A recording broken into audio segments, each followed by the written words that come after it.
Hello, everyone. Welcome to Belkins webinar. My name is Julia, and I will be moderating this webinar today. So let me introduce Josh.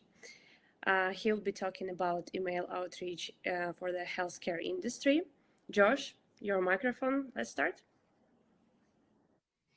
Thank you, Julia. I think we'll give a couple more minutes to the rest of our guests who are still joining in. In the meantime, just wanted to give you a little bit more information about who I am. And as Julia mentioned, my name is Josh Pratt, and I've been with Belkins for about a year now. And before I worked with Belkins, I actually had about 4 years of sales experience. So it's been a great ride with Belkins overall. The first main part of this year, basically 10 months, I worked as an account manager. So I was able to build really good relationships with clients and also see all of our internal processes, how things work for us specifically here at Belkins. And it's been a great just experience all overall. Being able to see a bunch of talented people come together and do phenomenal work. So yeah, it's been quite a ride, and I guess we'll go ahead and get started. So I wanted to start off with a little bit of a background on Belkins. So we've actually been working successfully in B2B lead generation, B2B sales for over 5 years now, and it's been phenomenal. It's been awesome to see how things have grown. It's been 5 years of growth. I can very honestly say that it has been quite a bunch of growth. Honestly, there's been a ton of learning experiences. There's been a lot of successful outreach is done, and it's just been overall a very good collaboration with a lot of our clients. I also would go as far as to say that we are the industry leader. We are the number one company for lead generation on Clutch, but we are, in my opinion, the industry leader in lead generation itself. We've worked with more than 50 different industries, and we've also worked with over 1,000 clients. We've also scheduled over 201,000 appointments, which is very exciting to see, quite a large number. Also wanted to just throw out some interesting numbers. So essentially, we decided to do an analysis of all of our different industries that we've worked with and find our most successful industries. And healthcare is actually in our top 3. So that's the reason why we're talking about email outreach in healthcare today, is because we've seen quite some success, and we want to share some different challenges that we've seen clients come to us with. We want to share how we've overcome those challenges, and then just also give you some basically best strategies and whatnot. So actually, after doing a detailed analysis of all our clients in the healthcare industry, the average KPI hit was 117% of what was actually agreed to in the original contract. So not only do we deliver, we overachieve. We try and give our clients more than what they're expecting, because we do truly believe in long relationships and long collaborations. And to do that, obviously you have to deliver at least, but why not go one step further? So in just healthcare alone, we've actually had over 40 satisfied customers, and we've been able to get roughly 60 plus appointments in 3 months for multiple clients. So overall, healthcare, let's hop in. So moving on to our next slide. So some typical pain points that healthcare companies have. So this is just more of a general, pain point that we've seen for basically all of the different companies that we've seen come to us. And then we're going to dive into a specific, section of challenges from a specific client of ours. So lack of complex outreach strategy. This is definitely something that we've seen often because no matter what your industry you're in, if you don't have the right people doing outreach that have the experience doing outreach, you can send out 1,000 emails a day, you can send out 5,000 emails a day, but if you don't know how to do everything correctly and set everything up and perfect everything, and then just repeat, your success rate might not be as high as you'd like to see it. So coming to us, all of our clients understand that we do have the years of experience. We do have the years of successful experience in lead generation. So next thing is need a partner with proven capabilities and outstanding reputation. Once again, I would like to say that we are the industry leaders. So when companies come to us, we can very easily take a look at what they're providing us and say, yes, we can do outreach for you, reaching out to the specific target group that you're wanting to reach out to, with 0% hesitation. With full confidence, we can say, yes, we can do this, we'll deliver. And we do it once, and second time, the third time, and we keep doing it over and over again. So there's definitely the need that we've seen with healthcare companies, that they have a need not only for lead generation partners, but they also want to build new vendor relationships that turn into a partnership. So we also help with that as well. Unsure of how to get how to present their value proposition the right way. This is something that I would say, just completely uh, run for our clients. So they come up to us and they say, hey, this is my value proposition. This is my offering. This is what I'd like to show. What can you do with this? And we take that, we put it into templates, we put it into content that works very well. And we position it in a way that we're not only just taking, the target group that they've requested, but they also are open, and most of our clients are open when we have input because they are coming to us and we say, hey, this value proposition looks great. What about we reach out to this target as well, because this seems like it could be a great fit. So constantly being flexible and being completely transparent with our clients to show that we understand that this is something that needs to be done. This is something that needs to be tested, just so that we're not just sitting in one kind of loop, and understanding that we're doing the same thing that our clients did and they're just hoping for better results from us. We try and innovate, and we try and implement new strategies, new ideas. So trouble getting in front of the correct decision makers, internal bureaucracy in hospitals. So our team of SDRs have very, very good experience with turning, for example, not interested responses into interested responses, how to get from a lower title to a higher title. And overall, our team understands how to get to the correct decision makers. So this is one of those pain points that we can easily just kind of check off the list and let our clients know, no worries, we got you covered. We've done all of this before. This is just kind of a repeat process. So we can take care of all those typical pain points that you've seen in general. So before I move to my next slide, I actually wanted to pull up a poll. So you should be able to see it right by your chat box. So I'll give you about 1 or 2 minutes to just answer the poll and leave your thoughts. Please don't feel shy at all. I'm just curious to hear from you personally what your sales cycle usually is. So here it goes. So what is your average sales cycle length?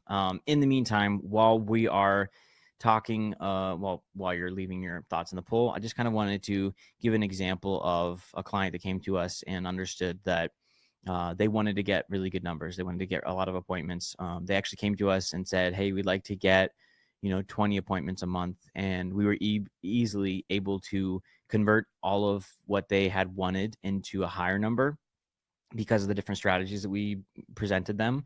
And we said, hey, let's try this, let's try that. And that client was actually able to get not 20, but 25, 30, 35 appointments each month.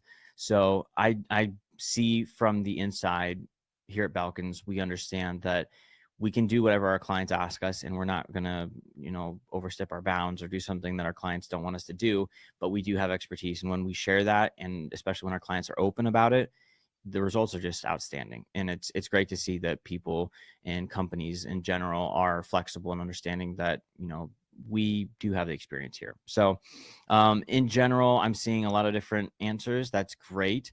So we also do understand how to shorten sales cycles. So if you're interested in shortening your sales cycle, we can help you with lead generation, take that off your plate in general. But then also we do have a lot of different ways to help shorten sales cycles. So if you have any questions or you'd like to learn more, by all means, feel free to reach out to us. You can, set up a free consultation by visiting our site and then setting up a consultation with us. So, all right, I guess we'll go ahead and move on. I think we pretty much all left our votes. So, real examples of challenges that our clients have faced. So this is an actual group of clients that have had these specific pain points when they came to us and said, so our basically our sales follow-up is just ineffective. This is not something that is a worry for us. Ineffective sales follow-ups is something that a lot of people struggle with. That is because either they don't have the persistency or they don't have the right tactics for including their persistency.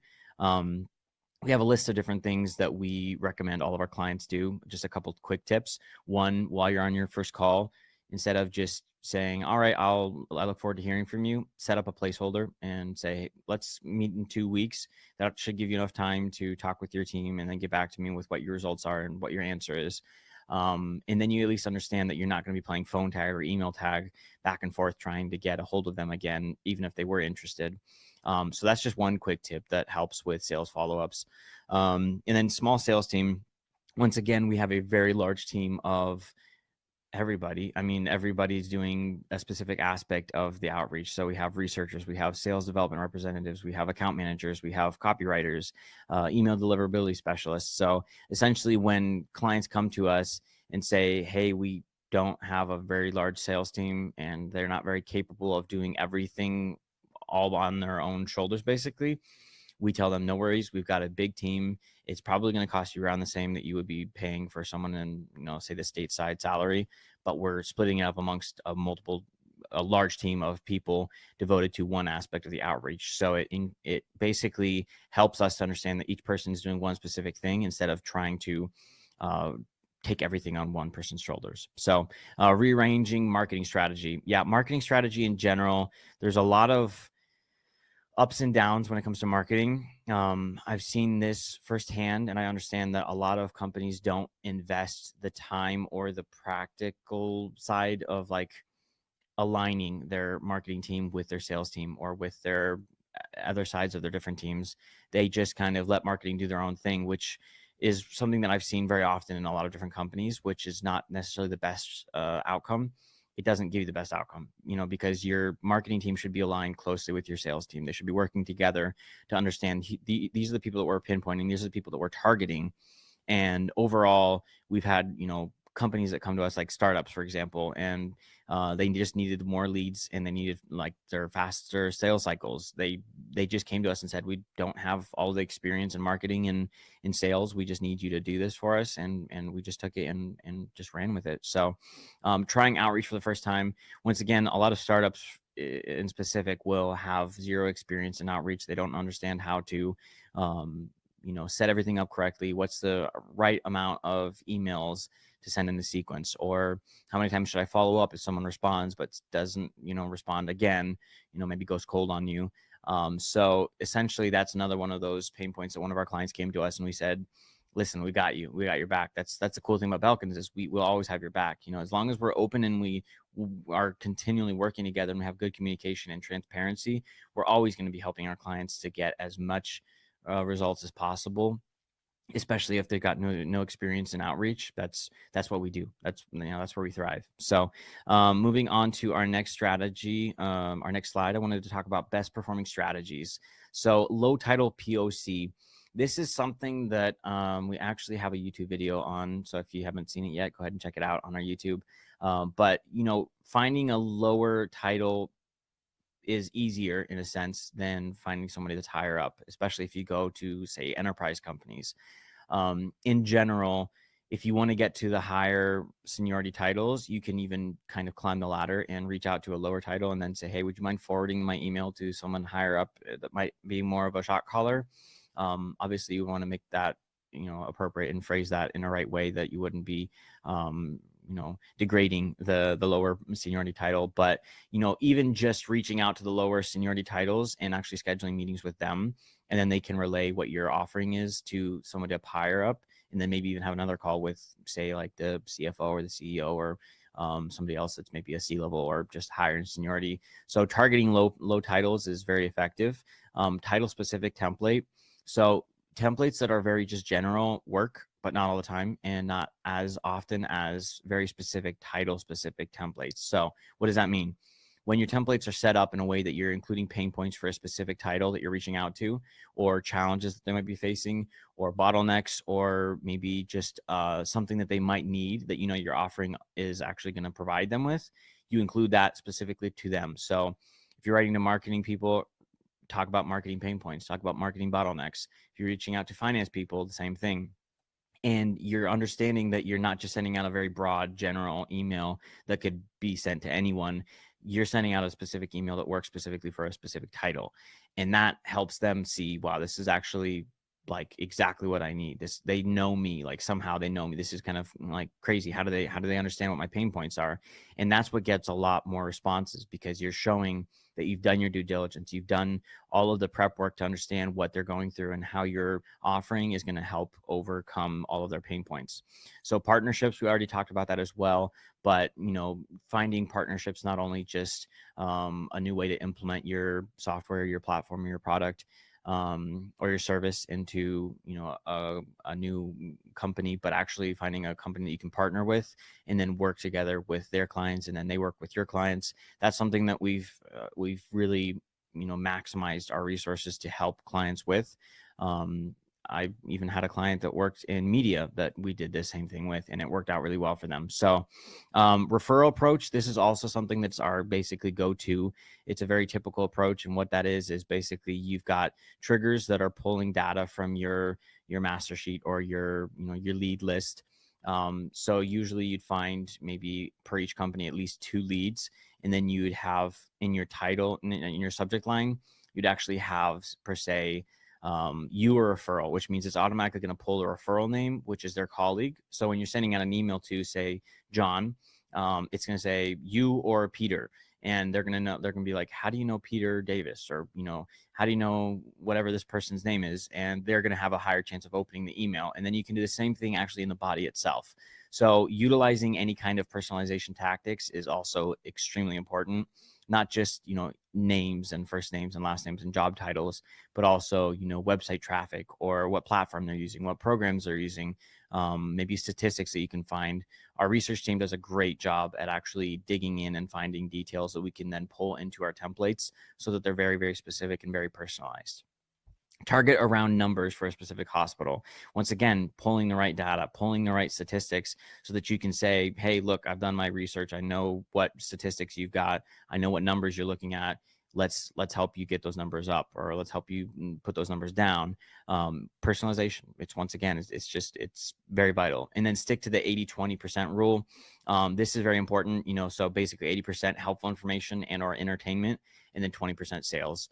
We've all been probably involved with seeing emails time from time, and we all know what a cold email looks like, a sales email, and they're all very similar. So trying to send out emails in a way that it doesn't look like a typical, hi, I'm ABC from ABC company, let's meet and hear my pitch. It's actually more entertainment, whether that's a joke, whether that's any kind of like memes or something, implementing any kind of way of making your emails more entertaining is going to increase your chance of actually getting a response.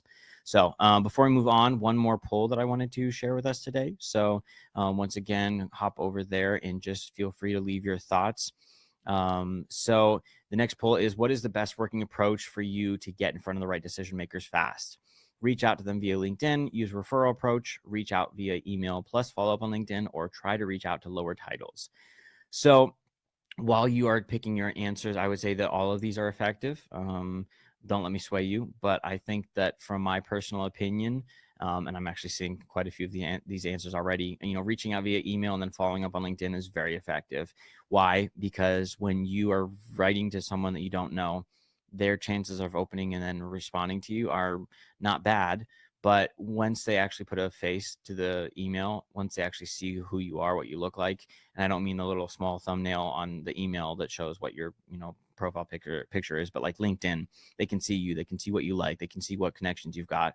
It really does increase your chances of getting your foot in the door, because now they can not just look at the email, they can look at your profile and see what you're really into, what your company does, and they can dive in. They can even do some research before even responding. So yeah, that's what I'm seeing is actually the majority of the answers. So yeah, reaching out via email and then following up on LinkedIn is definitely the answer that I would pick, and I would recommend you trying, especially if you have any issues with getting in front of the big decision makers. So moving on. So trends in doing email in 2023, wanted to just kind of talk about this year in general, because there are some new trends that are they're being overlooked by a lot of people, and that's something that we want to help other people not do. So for example, mobile optimization, this is something that is very important, because more and more people are actually reading and responding on their phones. They're maybe setting their laptop up and they look at their laptop and they do tasks, but when they're on their phone, then they're spending time just actually responding to emails, looking at emails. So making sure that your emails are set up in a way that it looks nice and pretty while you're on a mobile phone, very important, which is also kind of similar to our point two, which is increased optimization for dark mode users. Once again, making sure that everything's set up so that it doesn't look weird, doesn't look off, because that's one way to just, push away a prospect. They're going to look at your email and be like, this is like so not structured well. Let's not respond to this because I don't know if this is spam or if this is actually a hack or who knows what. So making sure that you're setting everything up correctly for mobile dark users, very important. Video and emails is also another thing that is becoming a trend, and it's going to be a big trend here in 2023. Actually having videos and emails is very effective because a lot of people, they're interested in, maybe reading a little bit, but why read when you can watch and learn the same information but not have to actually just move your eyes across the screen. You just watch one thing and you understand very easily. So try that. It really does work. It's very effective. So personalization is always a trend. We've already talked about that multiple times. I won't dive in any deeper on that. And then focus on building genuine relationships. This is very important just because when you're sending out, even from the very beginning, when you're sending out your first email, if your email comes off as just, hey, buy from me, the prospect's just going to look at you as like maybe potentially pushy or greedy or just beggy. But if you're showing that you're really interested in building a long-term collaboration, and I'm not talking like 3 months, I'm talking years, your chances of getting responses and then getting really good new companies to work with you is much higher because they understand you're in it for the long run. You're not here just to get a quick buck here, there. You're actually wanting to invest in a long-term relationship and a long-term collaboration. So trying to focus in the templates themselves and how to understand how to properly depict that in your emails is very important. So just some interesting numbers. Personalized subject lines increased open rates by 26%. Personalization increases the average click-through rate by 14%. And then personalization increases conversions by 10%.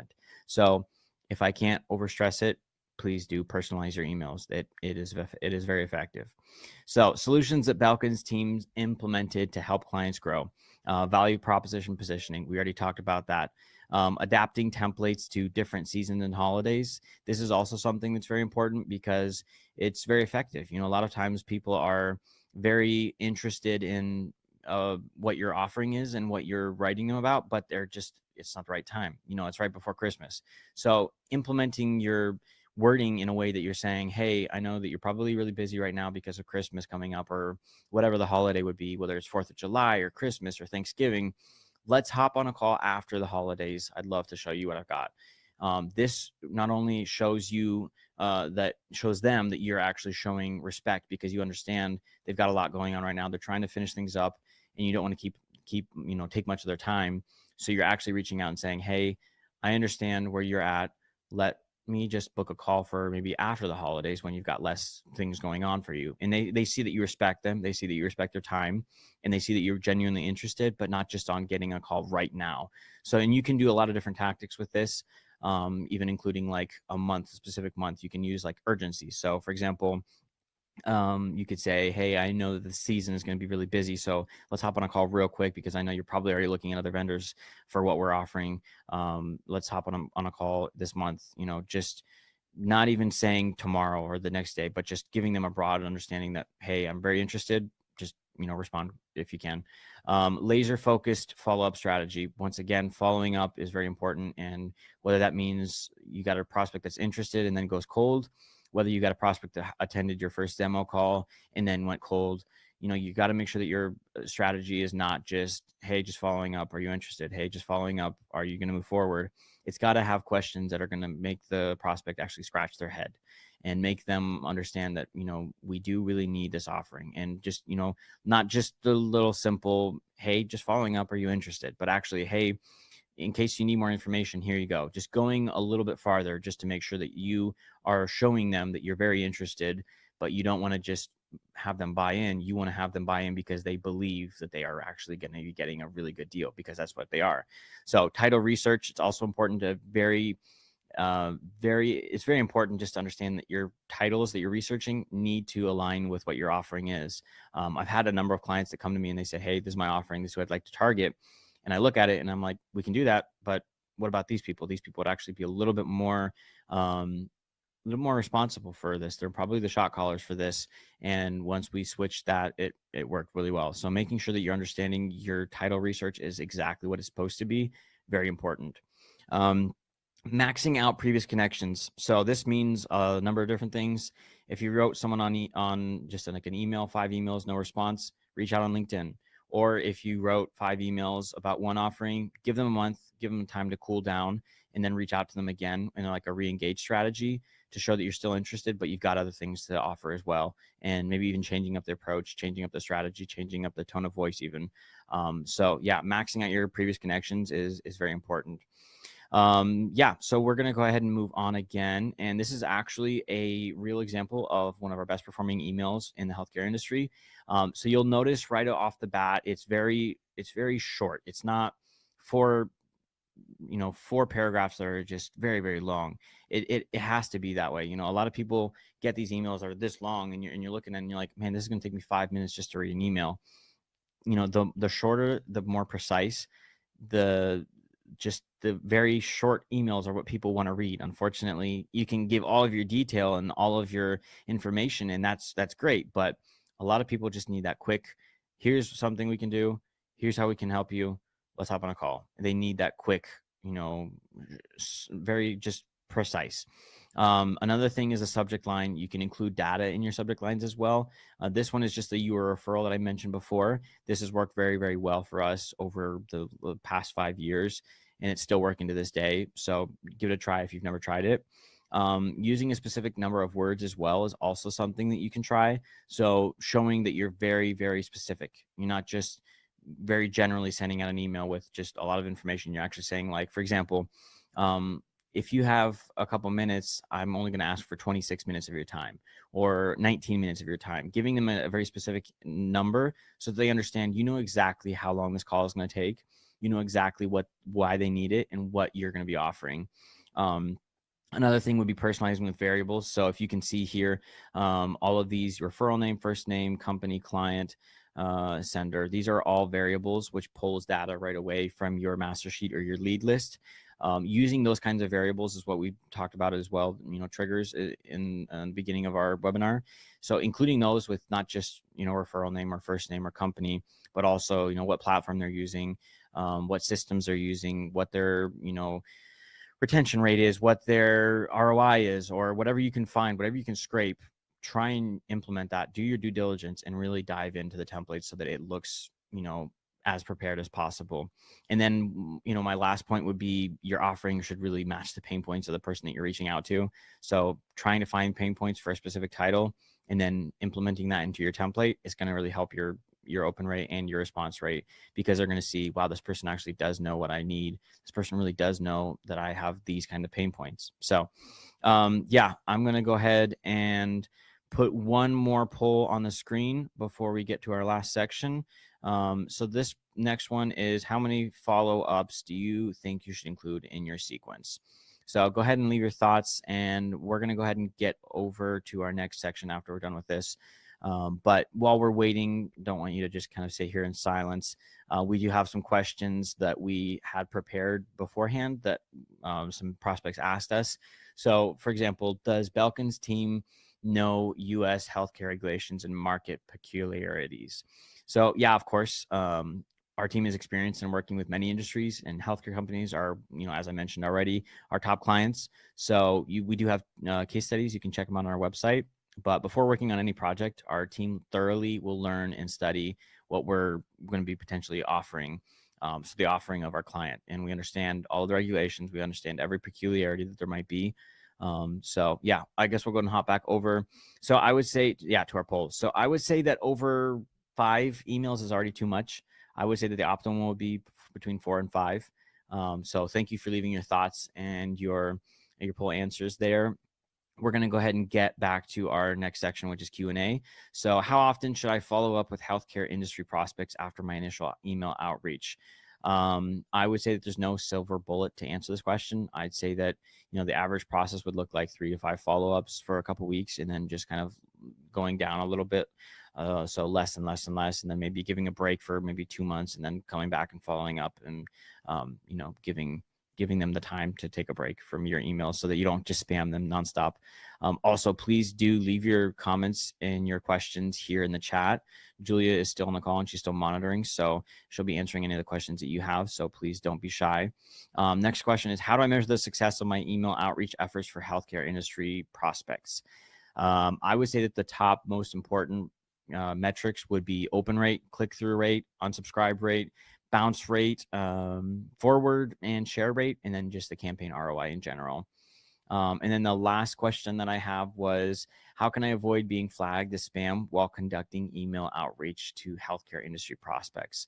One thing, the very first thing I would say is make sure to try and avoid spam words. So like sale, billion, deal, insurance, free, guarantee, dollar. The dollar sign is actually another spam symbol that most people don't know about. But by avoiding these common spam trigger words, you can successfully prevent your emails from getting routed to spam folders. I would also recommend checking your domain and your mailbox health daily. So making sure that you're understanding that your emails are actually getting to people's mailboxes is very important. There's a bunch of different tools that you can use, like Folderly, for example.